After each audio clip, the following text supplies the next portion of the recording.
Assalamualaikum warahmatullahi wabarakatuh. Oke, kita lanjutkan saja ceritanya. Tapi seperti biasa, bantu tekan tombol like terlebih dahulu. Bab 2621 sampai bab 2624. Sejak diputuskan bahwa keluarga Su tidak ada hubungannya dengan kematian orang tuanya, Ye Chen tidak pernah berpikir untuk mengambil nyawa siapapun di keluarga Su.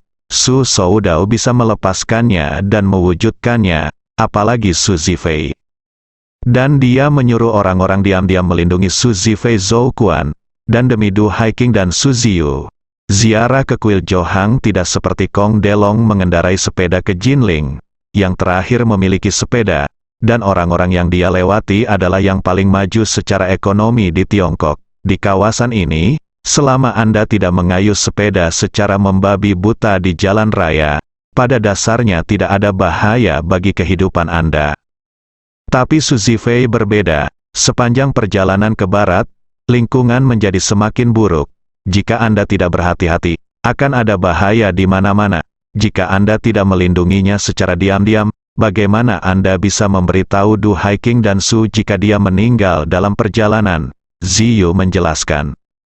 Su Zifei juga mengetahui bahwa Ye Chen meminta orang-orang untuk melindunginya bukan karena dia sangat baik padanya, tetapi karena wajah ibu dan saudara perempuannya. Namun meski begitu, dia tetap berterima kasih kepada Ye Chen karena membantunya bangun dari keceriaannya sebelumnya. Oleh karena itu, dia berkata kepada Ye Chen dengan penuh rasa hormat, "Tuan Ye, tidak peduli apa tujuan Anda, saya tetap berterima kasih atas kebaikan Anda." Ye Chen memandangnya dan berkata dengan ringan, "Sepertinya Anda akhirnya bangun. Anak yang hilang telah kembali. Jika Anda tidak ingin melanjutkan ziarah kali ini, Anda dapat menghentikan ziarahnya." Begitu Ye Chen mengatakan ini, Su Zifei, Du Haiking, dan Su Ziyu, ibu dan anak perempuannya, semua tampak terkejut. Su Zifei berpikir ada sesuatu yang salah dengan telinganya. Dia tidak pernah membayangkan bahwa Ye Chen akan membiarkan dirinya menghentikan ziarahnya. Dia hanya berjalan sepertiga dari jalan ini, dan itu adalah sepertiga yang paling mudah. 2/3 sisanya adalah yang tantangan yang paling berat. Ketika ketinggian semakin tinggi, jalan di depan akan menjadi semakin sulit. Tidaklah berlebihan untuk mengatakan bahwa jika kita berhenti sekarang, kita dapat menghindari setidaknya 80% kesulitan. Kata-kata Ye Chen tidak sepenuhnya tulus. Dia hanya ingin melihat apakah Su Zifei benar-benar mengubah cara hidupnya. Jika dia benar-benar bisa mengubah masa lalunya dan memutuskan untuk meninggalkan semua yang telah dia lakukan sebelumnya, maka dia pasti akan memilih untuk melanjutkan ibadah haji ini. Namun jika dia masih merasa beruntung, dia pasti akan memanfaatkan kesempatan sekali seumur hidup ini. Alasan mengapa Ye Chen mengujinya seperti ini adalah untuk memutuskan apakah akan mengizinkan Su Zifei kembali ke tingkat pengambilan keputusan keluarga Su di masa depan. Meskipun kepala keluarga Su saat ini adalah Su Ziyu, tidak mungkin Su Ziyu bertanggung jawab atas seluruh keluarga Su. Su Ziyu seperti ketua sebuah grup perusahaan dengan hak pengambilan keputusan dan hak veto tertinggi. Dia tidak semua hal inti dilakukan secara pribadi, sehingga bawahannya masih membutuhkan banyak posisi eksekutif inti untuk membantunya menjalankan seluruh industri keluarga Su. Sebuah perusahaan grup besar akan memiliki setidaknya sejumlah direktur eksekutif dan seorang presiden eksekutif di bawah ketuanya. Selain itu, setiap entitas perusahaan di bawah grup juga membutuhkan tim manajemen. Jabatan inti ini setara dengan pejabat feodal, punya banyak kekuasaan ada di tangannya. Jadi dia harus memiliki seseorang yang dapat dia percaya untuk mengambil alih, untuk menghindari ketidakmampuan manajemen semaksimal mungkin. Saat ini, Su Ziyu tidak punya banyak orang untuk dimanfaatkan.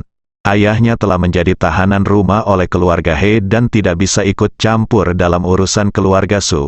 Orang tua Su Chengfeng juga telah pergi ke Madagaskar, dan Du Haiking juga telah melalui prosedur perceraian dengan Su Soudao. Tentu saja juga tidak nyaman untuk berhubungan dengan grup Su. Oleh karena itu, jika Su Zifei bisa sepenuhnya mengubah masa lalunya, Ye Chen tetap berharap bisa kembali ke keluarga Su dan dimanfaatkan oleh Su Ziyu.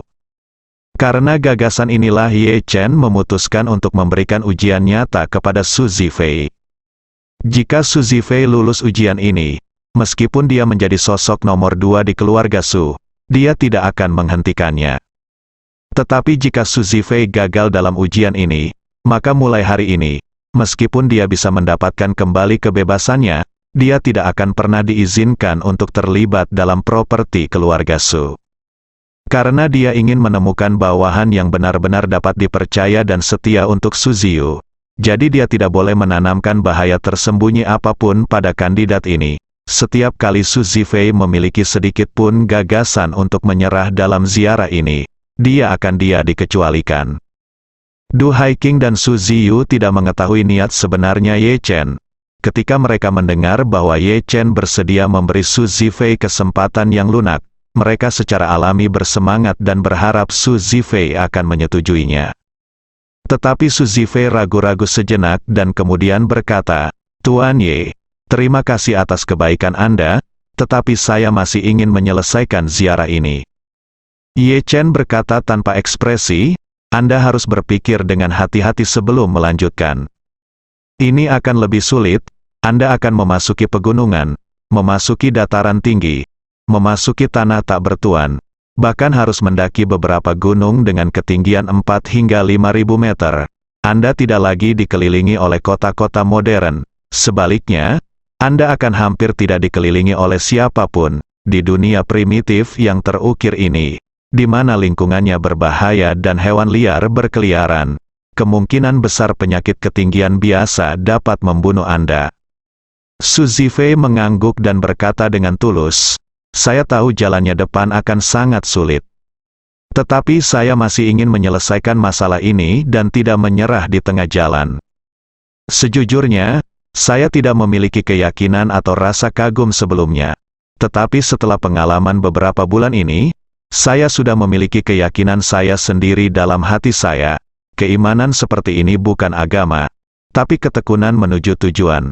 Saya berharap bisa memiliki karakter pantang menyerah, dan menyelesaikan ibadah haji ini adalah langkah awal untuk memiliki karakter tersebut. Jika saya menyerah sekarang, mungkin tidak akan pernah ada kesempatan lagi di masa depan." Ye Chen tidak bisa menahan diri untuk tidak menatap Su Zifei dengan kagum. Mampu mengucapkan kata-kata tersebut, Su Zifei memang tidak menyia-nyiakan 6 bulan terakhir ini. Jadi, dia mengangguk dan berkata, "Karena Anda sudah mengambil keputusan, saya tidak akan mengatakan lebih banyak, jalan masih panjang. Selama proses ini, jika Anda merasakan tekanan atau kesulitan, Anda selalu bisa. Saya tidak akan melakukannya menyalahkan Anda karena berhenti, apalagi menghentikan Anda." Su Zifei mengangkat tangannya dan berkata, "Baiklah, Tuan Ye, saya mengerti." Ye Chen menambahkan, "Namun, jika Anda tidak siap untuk sisa perjalanan, jika kamu berhenti, kamu tidak akan diberi kesempatan untuk kembali dan beristirahat di tengah jalan. Kamu hanya bisa melanjutkan sampai akhir. Ketika kamu tiba di kuil Johang, aku akan mengatur pesawat untuk menjemputmu kembali." "Oke," Su Zifei berkata tanpa ragu-ragu, "Yakinlah, Tuan Ye, saya pasti akan berhasil sampai di kuil Johang." Ye Chen mengangguk, berdiri, dan berkata kepada Du Haiking, "Bibi Du, saya tidak akan melakukannya ganggu reuni keluargamu. Aku akan datang mengunjungimu lain hari." Du Haiking dia tidak menyangka Ye Chen akan pergi begitu cepat. Pada saat inilah dia tiba-tiba mengerti tujuan kunjungan Ye Chen, dan berpikir dalam hati, Ye Chen datang ke sini hari ini bukan untuk berkunjung, tetapi untuk menguji. Mari kita lihat Zifei dan lihat pilihan apa yang akan diambil Zifei setelah mendapatkan hak untuk memberhentikan. Sekarang Zifei telah membuat pilihannya. Ye Chen siap untuk pergi. Memikirkan hal ini, dia juga secara kasar menebak bahwa tujuan terdalam Ye Chen tidak bisa tidak merasakan sedikit kegembiraan di hatinya. Dia juga berdiri dan berkata kepada Ye Chen dengan sangat sopan, "Kalau begitu bibi akan memberikannya padamu." Su Ziyu di samping tidak menyangka Ye Chen akan tiba-tiba mengucapkan selamat tinggal. Jadi dia tanpa sadar bertanya, "Tuan Ye, apakah kamu tidak lagi di sini? Apakah kamu sudah duduk sebentar?" Ye Chen tersenyum tipis dan berkata, "Aku tidak akan duduk lagi, mari kita tunggu 1 hari lagi." Setelah itu, dia berdiri dan berjalan keluar. Du Haiking membawa Ye Chen keluar bersama anak-anaknya. Setelah Ye Chen masuk ke dalam mobil, dia menghela nafas lega, menoleh ke Su Zifei dan berkata, "Zifei, sepertinya kamu telah lulus ujian yang diberikan oleh Ye Chen kepadamu." Tes, Su Zifei memandang ibunya dengan ragu, dan bertanya dengan bingung, "Bu, apa maksudmu?" Du Haiking berkata dengan serius, "Ye Chen datang ke sini hari ini. Tujuan utamanya adalah menanyakan pertanyaan itu padamu. Lihat, mari kita lihat apakah Anda akan mengambil kesempatan ini untuk mengakhiri ziarah ini." Su Zifei bertanya padanya, "Apa yang Tuan Ye rencanakan untuk menguji saya? Untuk menguji ketulusan saya, tentu saja." Du Haiking sedikit mengangguk. Dia menjelaskan, "Gaya akting Ye Chen sangat mirip dengan ayahnya. Meskipun saya tidak mengenal Ye Chen, saya mengenal Ye Changying. Perbedaan antara Ye Changying dan kebanyakan pemimpin adalah bahwa premis pertamanya dalam mempekerjakan orang bukanlah kemampuan adalah tidak dinilai berdasarkan latar belakang keluarga, tetapi berdasarkan karakter." Setelah jeda, Du Haiking menambahkan, di matanya, tidak peduli seberapa kuat kemampuan seseorang, selama karakter orang tersebut buruk, dia tidak akan memiliki persahabatan yang mendalam dengan dia, apalagi saya tidak akan memasukkannya ke dalam cetak biru karir saya. Petik 2. Tapi banyak orang yang tidak peduli dengan hal ini sekarang. Banyak bos yang punya niat buruk.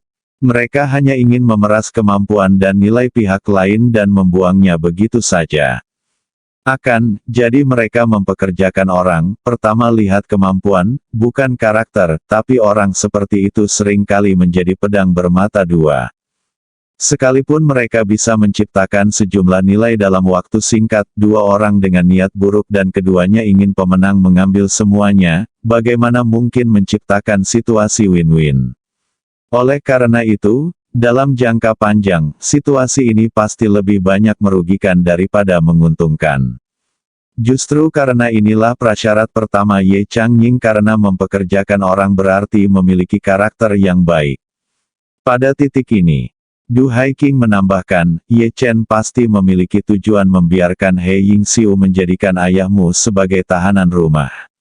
Selama Su Soudao dapat mengetahuinya dan memenuhi standar Ye Chen untuk mengujinya, Ye Chen akan memberinya kebebasan. Jika kamu tidak percaya, tunggu dan lihat saja, setelah pernikahan pada tanggal 8, dia pasti bisa mendapatkan kembali kebebasannya. Su Zifei bertanya dengan heran. "Bu, maksudmu, Tuan Ye bermaksud memanfaatkanku?" Du Haiking berkata dengan serius. "Mungkin dia tidak memanfaatkanmu, mungkin dia memanfaatkanmu, adikmu." Su Ziyu mengangguk dan berkata, "Kemudian ketika saudara laki-laki saya kembali dari ziarahnya, dia dapat kembali bekerja di grup Su itu." "Benar." Du Haiking menghela nafas, "Ye Chen sedang menguji saudaramu. Menurutku begitu. Bagimu, dia seperti perhatian seperti ayahnya." Su Zifei terdiam sejenak, dan tiba-tiba menyadari, "Bu, saya mengerti maksud Tuan Ye. Dia ingin saya rendah hati dan fokus pada Zifei. Ikan berbagi beban, tetapi premisnya adalah dia harus merasa bahwa perilaku saya telah berubah secara kualitatif dari sebelumnya. Jika saya masih orang yang selalu mengkhianati saya demi keuntungan, dia pasti tidak akan membiarkan saya terlibat dalam bisnis keluarga Su." Du Haiking mengangguk dan berkata, "Itu benar." "Itu saja, jadi kamu tidak boleh berpikir lain. Jika kamu mengecewakannya lagi, dia mungkin tidak akan pernah memberimu kesempatan lagi." Su Zifei berkata tanpa berpikir, "Jangan khawatir, Bu, saya sudah bukan lagi orang yang hanya ingin mewarisi keluarga Su." Masa ziarah ini membuat saya mengerti bahwa dalam hidup, saya tidak boleh mengecewakan kerabat saya. Kedepannya, selama masih ada tempat di mana aku dibutuhkan, aku akan melakukan yang terbaik dan mati. Sekarang, jika dia tidak membutuhkanku, aku tidak akan memperjuangkan aset keluarga Su. Meski hanya uang di rekeningku sendiri, itu cukup bagiku untuk hidup kehidupan tanpa beban. Du Haiking melihat apa yang dikatakan Su Zifei. Dari lubuk hatinya, dia mengangguk dengan gembira dan berkata kepada Su Ziyu, "Ziyu, sebagai kepala keluarga Su, bahkan jika Ye Chen mengizinkan saudaramu kembali ke grup Su di masa depan, terserah padamu untuk memutuskan apakah dia akan kembali atau tidak. Baiklah, kamu dapat mempertimbangkan ini sepenuhnya secara mandiri, dan ibu tidak akan ikut campur. Tapi ibu hanya punya satu permintaan untukmu." Su Ziyu buru-buru berkata, "Bu, katakan saja." Du Haiking berkata dengan serius, "Dalam bisnis keluarga, menggunakan anggota keluarga sendiri untuk posisi penting adalah hal yang wajar, tetapi Anda harus objektif dan adil, dan semangkuk air harus seimbang. Jangan terlalu memperhatikannya, hanya karena kamu tahu dia saudaramu. Jika dia bisa, naiklah, dan jika tidak, turunlah. Jangan membuat orang lain merasa bahwa jika kamu mengatakan dia bisa melakukannya meskipun dia tidak melakukannya." Su Ziyu mengangguk dengan berat. "Jangan khawatir, Bu, saya sudah menuliskannya." Pada pukul 3 sore, penerbangan langsung ke Pulau Hong Kong lepas landas di Bandara Jinling. Liu Manqiong, yang banyak berpikir, duduk di pesawat, melihat Jinling semakin jauh keluar dari pesawat, jendela, dan tidak bisa tidak memikirkan saat dia dan Ye Chen bersama, setiap kenalan di Hong Kong. Hari ini, dia secara tidak sengaja melihat Ye Chen dan Nanako berjalan bersama. Meskipun untuk sementara dia merasa lebih rendah darinya, itu memang terjadi.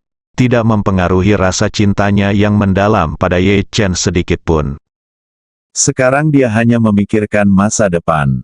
Dia tidak sabar menunggu hari ketika Universitas Jinling mulai bersekolah.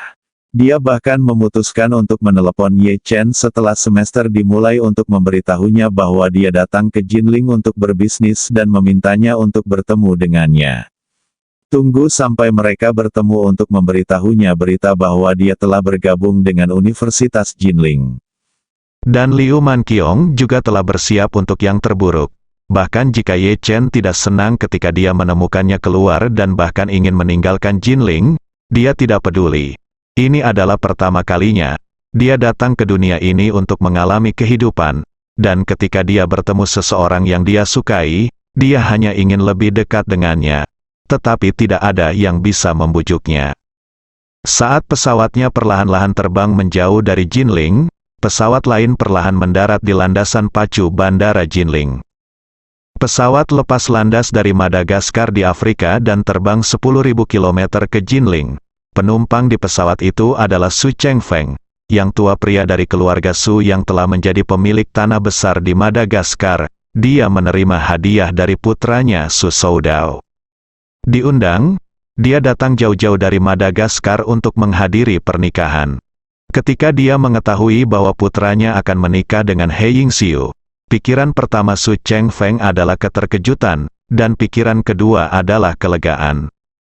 Kelegaan itu bukan karena dia puas dengan He Yingxiu, tetapi terutama karena dia begitu. Selama bertahun-tahun, saya belum terbiasa melihat anak saya menjilati anjing di depan Du Haiking. Semua orang tahu bahwa Du Haiking setuju untuk menikahi Su Soudao karena dia ingin menikahi Ye Changying. Pada awalnya, dia juga ingin mencegah putranya menikahi Du Haiking. Bagaimanapun, dia juga orang yang tidak tahu malu adalah juga takut diejek karena putranya mengambil barang-barang yang tidak diinginkan dan memperlakukannya sebagai harta karun. Namun, pada akhirnya, dia tidak bisa menolak Su Soudao, yang hanya ingin menikahi Du Haiking, jadi dia hanya bisa menyetujui pernikahan mereka. Persetujuan, tetapi lelaki tua itu simpul ini belum terselesaikan selama bertahun-tahun. Kini, putranya akhirnya mengakhiri pernikahannya dengan Du Haiking selama lebih dari 20 tahun dan menikahi He Yingxiu, yang mencintainya dengan sepenuh hati. Di mata orang tua kawan, ini yang terbaik untuk Su Soudao saat ini, setelah lebih dari 20 tahun. Tidur dengan wanita yang tidak mencintainya, dia harus menemukan seseorang yang mencintainya di masa depan. Namun, setelah diselidiki lebih lanjut, lelaki tua itu juga merasa bahwa masalah ini tidak sempurna. Dalam kesannya, He Yingxiu adalah seorang penyandang disabilitas, yang sangat sulit untuk dihadapi. Wanita muda tertua dari keluarga Su kehilangan lengannya, padahal tidak demikian meskipun menurutnya tentang itu. Tapi dia belum tahu bahwa setelah rekonstruksi Pil pembentukan kembali, lengan He Yingxiu yang patah telah diperbaiki, kelahiran kembali. Setelah pesawat mendarat, ia meluncur sampai ke hanggar. Di hanggar, Su Soudao dan He Yingxiu telah menunggu lama sekali. Lagi pula, lelaki tua itulah yang telah melakukan perjalanan ribuan mil untuk datang ke sini. Mereka berdua sangat memperhatikannya, jadi mereka tiba setengah jam lebih awal. Menunggu Suster Ying di bandara. Saat pesawat perlahan meluncur ke hanggar, tangan He Yingxiu yang gugup sedikit gemetar.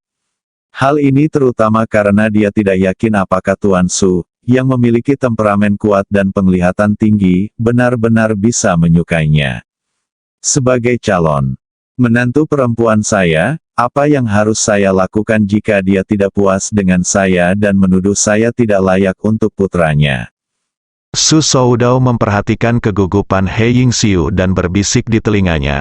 Jangan khawatir, ketika saya menelepon lelaki tua itu untuk membicarakan masalah ini, lelaki tua itu tidak mengungkapkan ketidakpuasan apapun.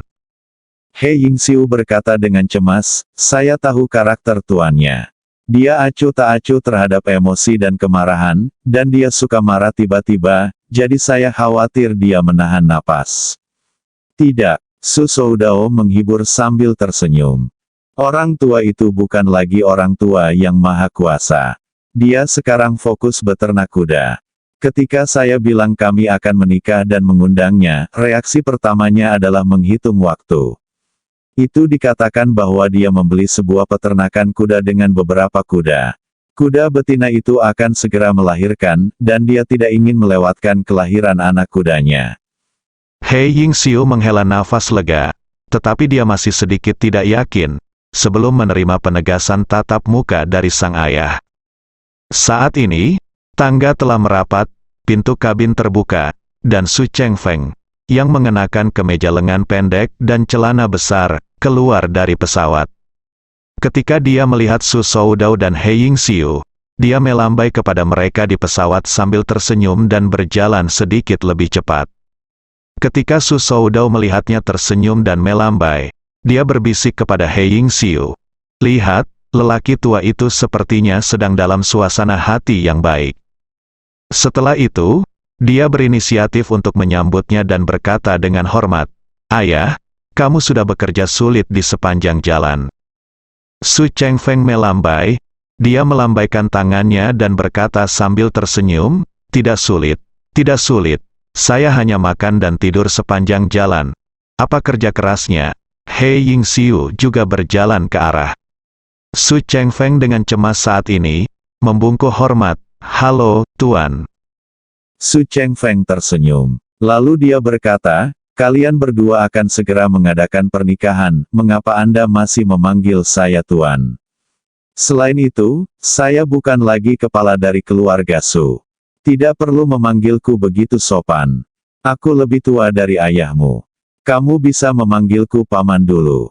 Aku akan mengubah namaku menjadi ayah di hari pernikahan. He Yingxiu tidak menyangka bahwa lelaki tua itu akan sangat mudah didekati sekarang, dan hatinya yang cemas segera menjadi sangat rileks. Su Soudao benar-benar lega di sini. Dia menunjuk ke Rolls-Royce di belakangnya dan berkata kepada lelaki tua itu, ayah, ayo kita pergi ke hotel dulu, oke? Su Chengfeng sedikit mengangguk, dan He Yingxiu di sampingnya sudah memimpin. Dia membukakan pintu mobil untuknya, memberi isyarat mengundang, dan berkata dengan hormat, Paman Su, tolong.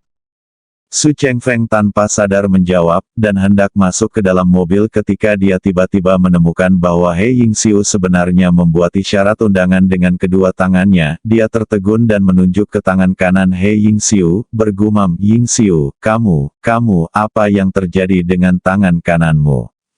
Su Chengfeng, yang pernah menjadi tuan tanah di Madagaskar selama beberapa waktu, tidak tahu apa yang dialami He Yingxiu selama ini.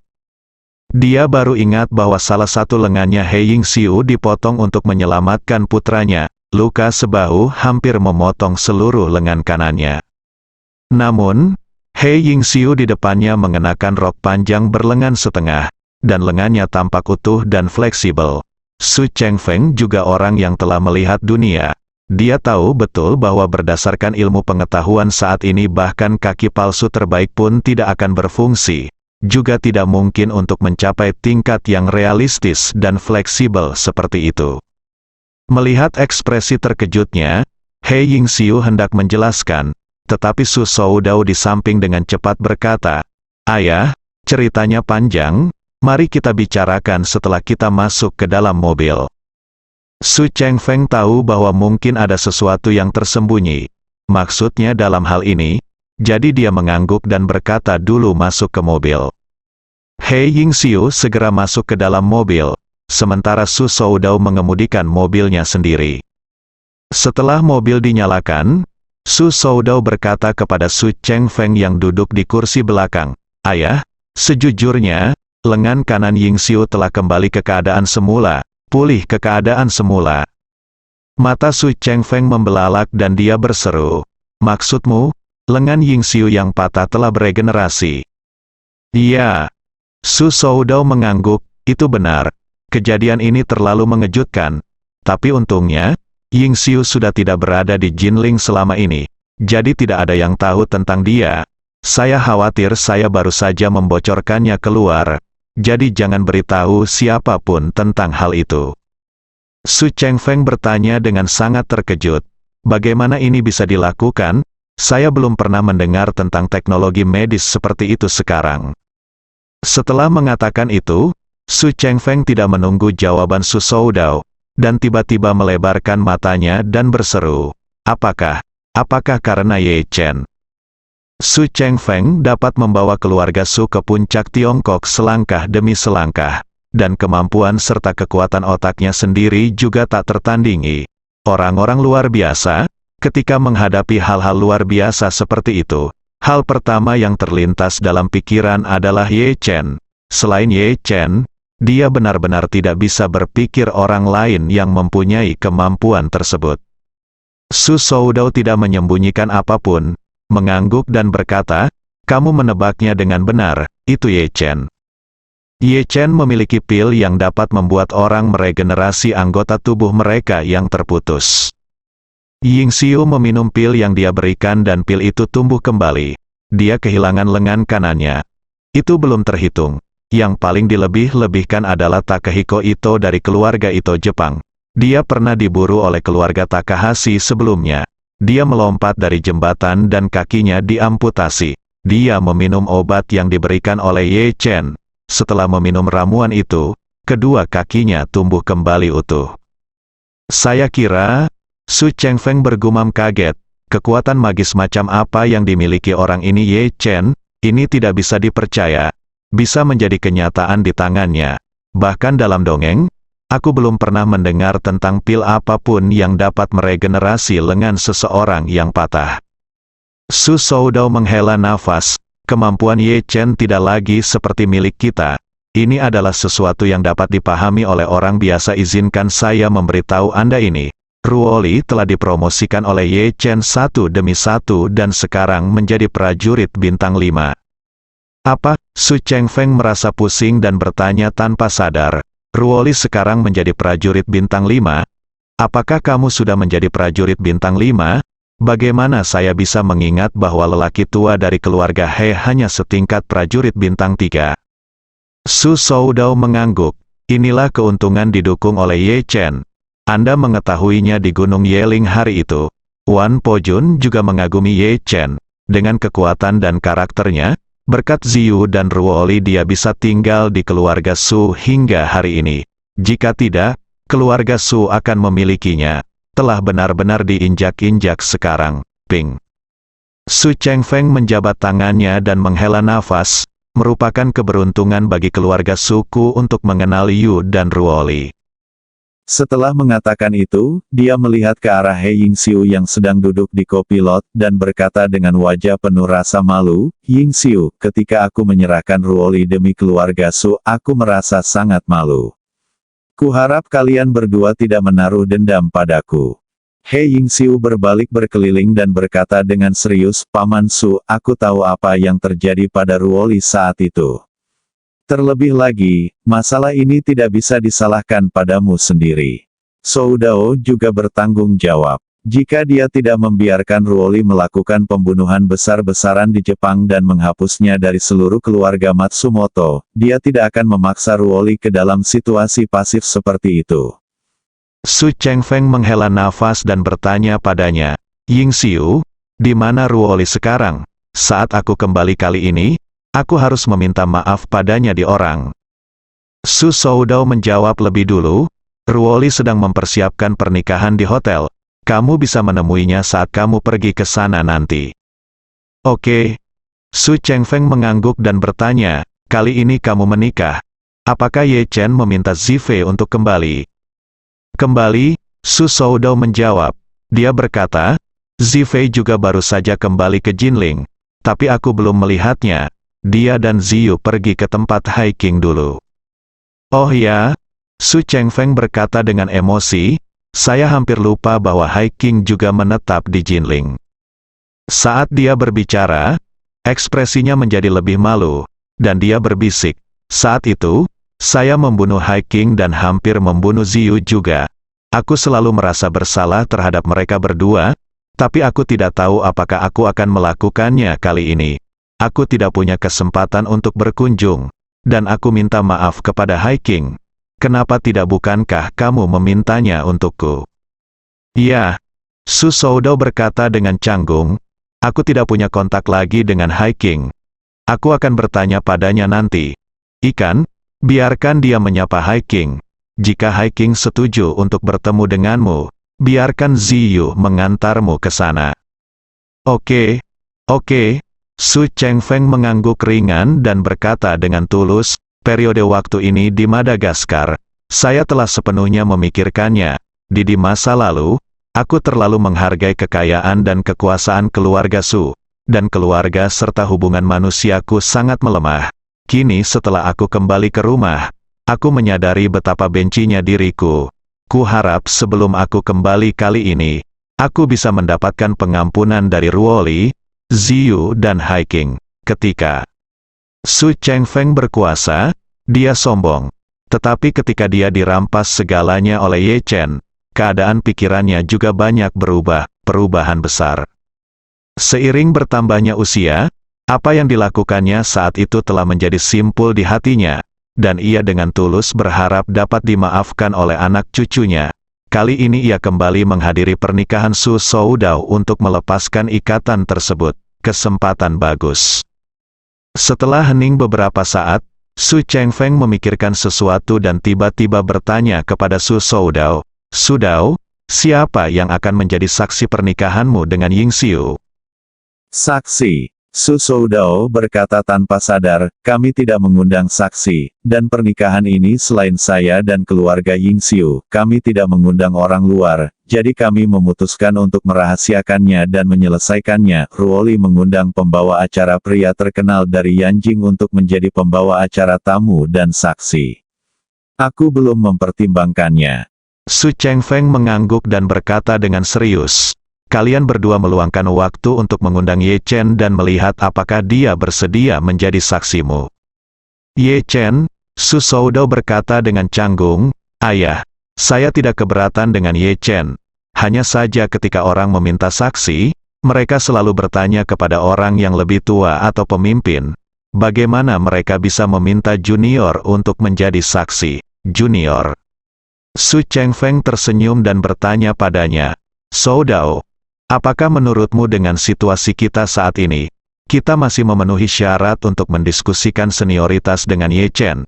Bahkan jika kamu berpikir bahwa dia harus memanggilmu paman, kamu hanya meminta bantuan. Perubahan Su Chengfeng memang di luar dugaan banyak orang. Di mata banyak anggota keluarga Su, dia seperti batu di dalam lubang, bau dan keras, sehingga tidak ada yang berani menantang otoritasnya di keluarga Su, dan dia tidak pernah merendahkan siapapun di keluarga Su. Namun kali ini, dia memiliki kesadaran untuk mengubah masa lalunya. Setelah sampai di istana Buckingham, ia segera menemui Su Ruoli, ditemani oleh Su Soudao dan He Yingxiu, dan dengan tulus meminta maaf kepada Su Ruoli dan memohon maaf padanya. Dia membungkukkan tubuhnya sedikit dan berkata kepada Su Ruoli, "Ruoli, kakekku sering memperlakukanmu di masa lalu, dan bahkan mengkhianatimu berkali-kali demi kepentingan keluarga Su. Sekarang kakekku tidak berani meminta maaf padamu. Dia hanya berharap kamu bisa terima permintaan maaf tulus kakek." Su Ruoli tidak menyangka Su Chengfeng akan mengambil inisiatif untuk meminta maaf pada dirinya sendiri. Mengingat kembali putri haramnya, dia tidak pernah dikenali oleh Su Chengfeng. Meskipun dia tahu bahwa dia adalah kakeknya, dia tidak pernah berani. Saya benar-benar memperlakukan dia sebagai seorang kakek, dan saya tidak berharap dia memperlakukan saya sebagai cucu saya. Dan ketika dia teringat bahwa dia telah ditinggalkan oleh keluarga Su berkali-kali, dan bahkan hampir mati di tangan pasukan bela diri Jepang, dia masih diliputi amarah. Mengingat beberapa kali dia hampir mati, air mata Su Ruoli mengalir tak terkendali. Tetapi meskipun dia menangis begitu keras, dia berkata kepada Su Chengfeng dengan sangat murah hati, "Kamu telah membayar harga atas apa yang kamu lakukan saat itu, dan sekarang aku tidak menyalahkanmu lagi." Su Chengfeng melihat bahwa dia tidak bisa berhenti menangis.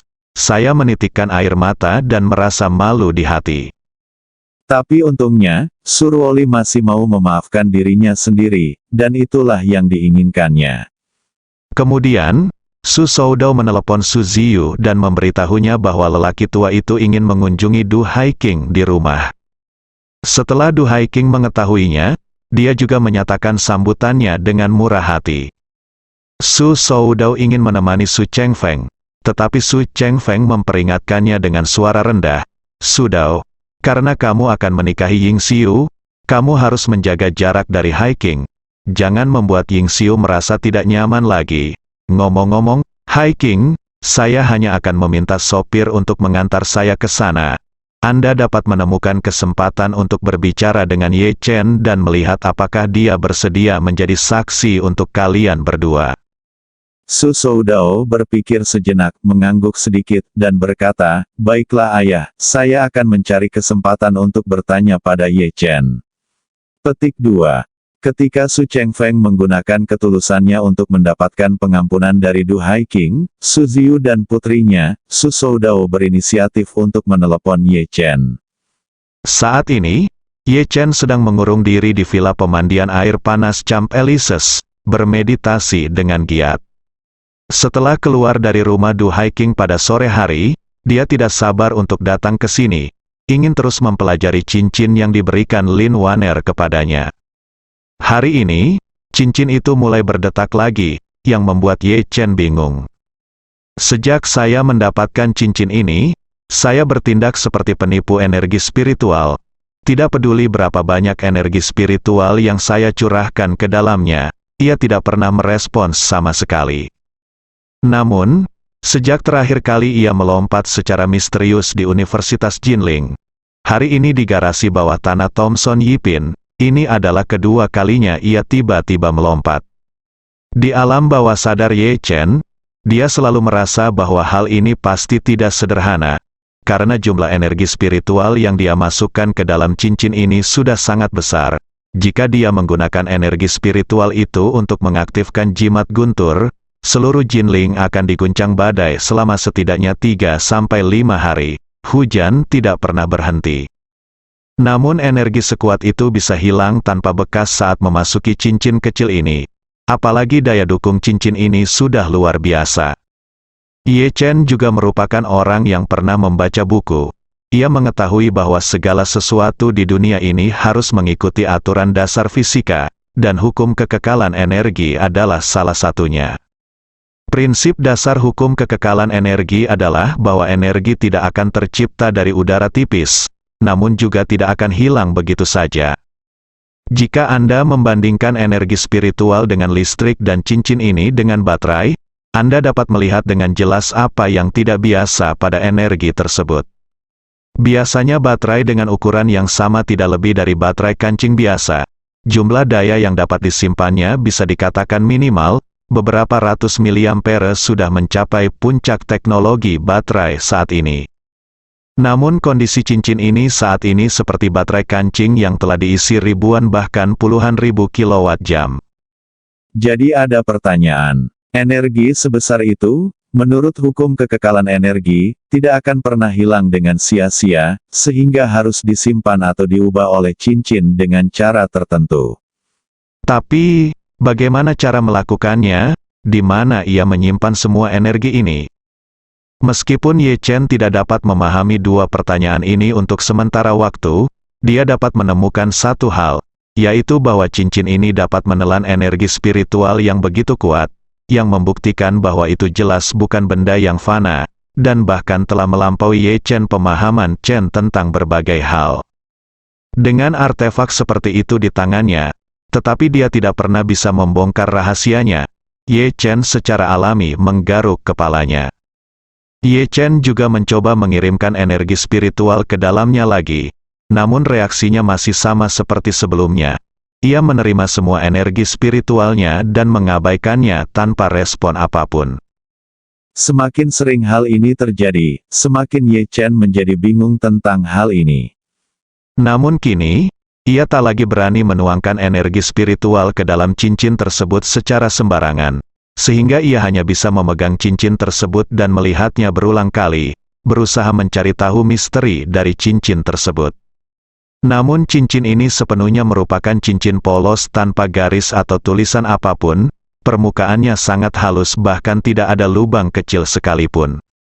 Tepat ketika Ye Chen tidak tahu harus berbuat apa, Su Soudao memanggilnya. Di telepon, setelah Su Soudao bersikap sopan dan sopan, dia berkata kepada Ye Chen, "Tuan Ye, sebenarnya saya punya permintaan untuk menelepon Anda kali ini. Saya harap Anda setuju." Ye Chen berkata, "Katakan padaku dulu dan dengarkan." "Dengar."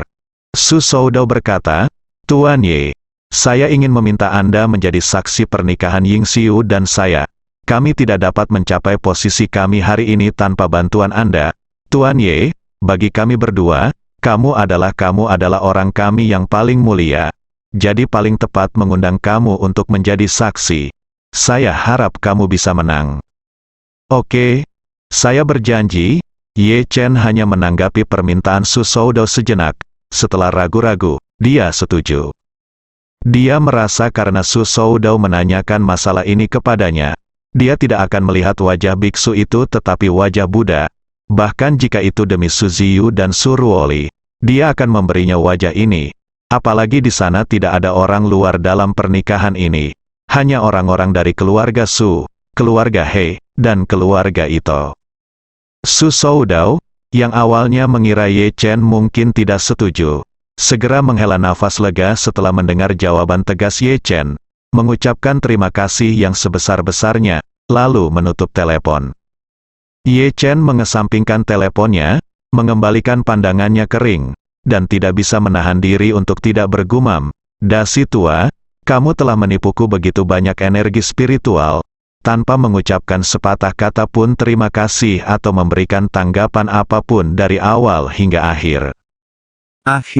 Saya tidak akan berdebat dengan Anda tentang hal ini, tetapi bisakah Anda memberitahu saya mengapa Anda tiba-tiba merasa tidak dapat dijelaskan ketika Anda berada di Universitas Jinling terakhir kali dan kali ini di Thomson Yipin? Mungkinkah kedua tempat ini membuat Anda merasa apa yang terjadi? Setelah bergumam, cincin itu secara alami tidak bergerak sama sekali. Ye Chen memikirkan sesuatu dan berkata, "Kalau begitu jika aku mengajakmu mengunjungi tempat lamamu lagi, apakah reaksimu masih sama?" Memikirkan hal ini, mata Ye Chen langsung berbinar. Tanpa mengucapkan sepatah kata pun, dia memasukkan cincin itu ke dalam sakunya dan segera pergi ke Universitas Jinling. Bersambung.